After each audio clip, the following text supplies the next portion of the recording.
Weapon વડે કોઈ સામેથી અટેક કરે છે તો આપણે કેવી રીતે બચાવ કરી શકીએ એ જોઈએ.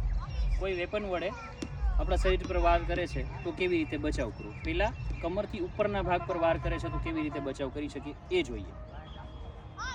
સામેથી કોઈ આપણા શરીરના ઉપરના કમરથી ઉપરના ભાગ પર વાર કરે ત્યારે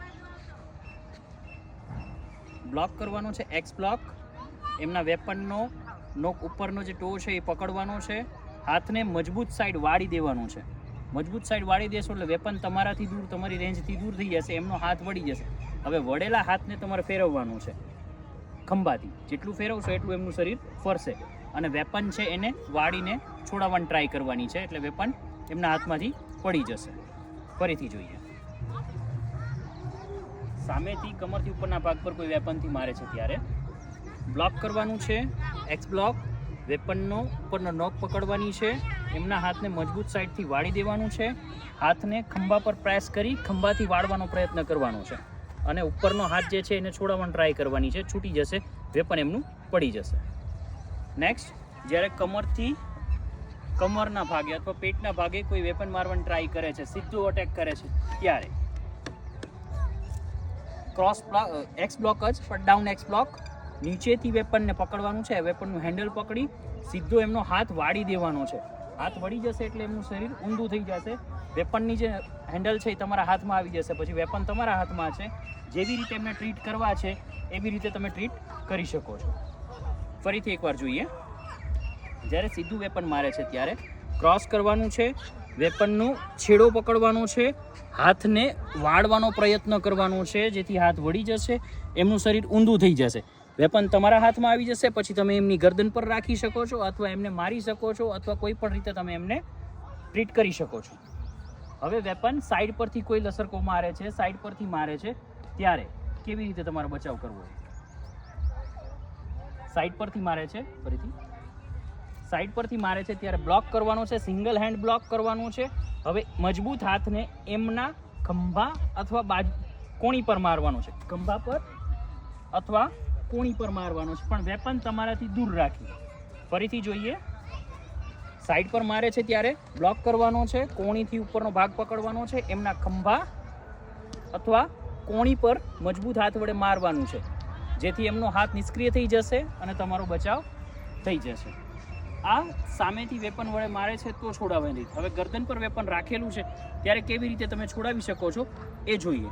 જ્યારે પાછળથી કોઈ તમારા ગરદન પર વેપન રાખેલું છે ત્યારે કેવી રીતે છોડાવવા.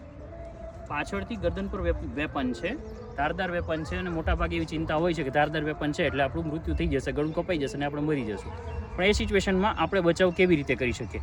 પહેલાં વેપનનું હેન્ડલ પકડી લેવાનું જેથી કરી અને એમના હાથમાં કંટ્રોલ ના રહે. વેપનનું હેન્ડલ પકડી એક્ઝેક્ટ કોણીને તમારા શરીર સાઈડ ધક્કો મારવાનો છે જેથી કરીને વેપન દૂર થઈ જશે. હવે એ જ કોણી એમના હાથની નીચેથી માથું કાઢી શરીરને વાળવાનું છે જેથી કરી એમનું શરીર વળી જશે અને પૂરેપૂરો કંટ્રોલ તમારા હાથમાં આવી જશે. ફરીથી જોઈએ. પાછળથી જ્યારે વેપન પકડાયેલું છે, પાછળથી જ્યારે વેપનથી તમને પકડેલા છે ત્યારે પહેલાં વેપન પકડવાનું છે, પછી કોણીને ધક્કો મારવાનો છે જેથી કરીને વેપન દૂર થઈ જશે. પછી એમના હાથની નીચેથી નીકળવાની ટ્રાય કરવાની છે. હાથથી નીચેથી નીકળી હાથ વાળવાનું છે.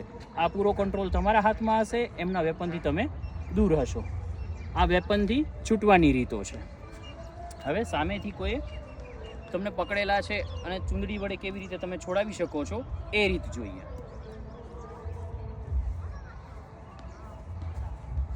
સામેથી તમારું ગળું પકડાયેલું છે ત્યારે તમે તમારો બચાવ ચૂંદડી વડે કેવી રીતે કરી શકો એ જોઈએ. સામેથી ગળું પકડેલું છે. ફર્સ્ટ બંને હાથને ચૂંદડીથી લોક કરવાના છે. જમણો હાથ ડાબી બાજુ, ડાબો હાથ જમણી બાજુ. બંને હાથને લોક કરવાના છે. 1 2 તમારા જમણા પગને એમના જમણા પગ પાસે મૂકી રાઉન્ડ હાથ પર લોક કરવાનું છે એટલે હાથ પર આંટી વળી જશે. હાથ એમના લોક થઈ જશે. 3 એક્ઝેક્ટ એમની પાછળ આવી જમણો હાથ જમણી બાજુ, ડાબો હાથ ડાબી બાજુ ગરદન પાસે ખેંચી લેવાનું છે. 4 જમણો હાથ નીચે, ડાબો હાથ ઉપર. જમણો પગ ડાબા પગ પાસે મૂકી ગરદનને લોક કરવાની છે એટલે ગરદન લોક થઈ જશે. ફર્સ્ટ આપણે હાથને લોક કર્યા હતા, પછી ગરદનને લોક કરી, પછી જમણી બાજુ આવી જમણા પગને બાંધવાનો પ્રયત્ન કરવાનો છે. એમના જમણા પગને બાંધી દેવાનો છે. ઊભું થઈ જવાનું છે. આ લોક છે. એમના શરીરને પૂરેપૂરું લોક કરી દીધું છે. ફરીથી સમજીએ. સામેથી કોઈ પકડેલા છે ત્યારે ગરદન પકડાયેલી છે ત્યારે ચુંદડી વડે કેવી રીતે આપણો બચાવ કરી શકીએ? ફર્સ્ટ, ચુંદડીને એમના કાંડા પર રાખી જમણો હાથ ડાબી બાજુ, ડાબો હાથ જમણી બાજુ, હાથને લોક કરવાના છે. ચોકડી થવી જોઈએ તમારા હાથની. 2, જમણો પગ જમણા પગ પાસે મૂકી રાઉન્ડ, એમનો હાથ લોક થઈ જશે.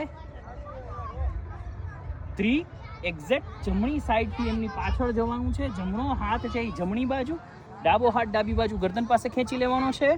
4, જમણો હાથ નીચે, ડાબો હાથ ઉપર, જમણો પગ ડાબા પગ પાસે મૂકી રાઉન્ડ, ગરદન લોક થઈ જશે. 5, સાઈડ પર જમણી બાજુથી સાઈડ પર આવી જમણા પગને બાંધી દેવાનો છે.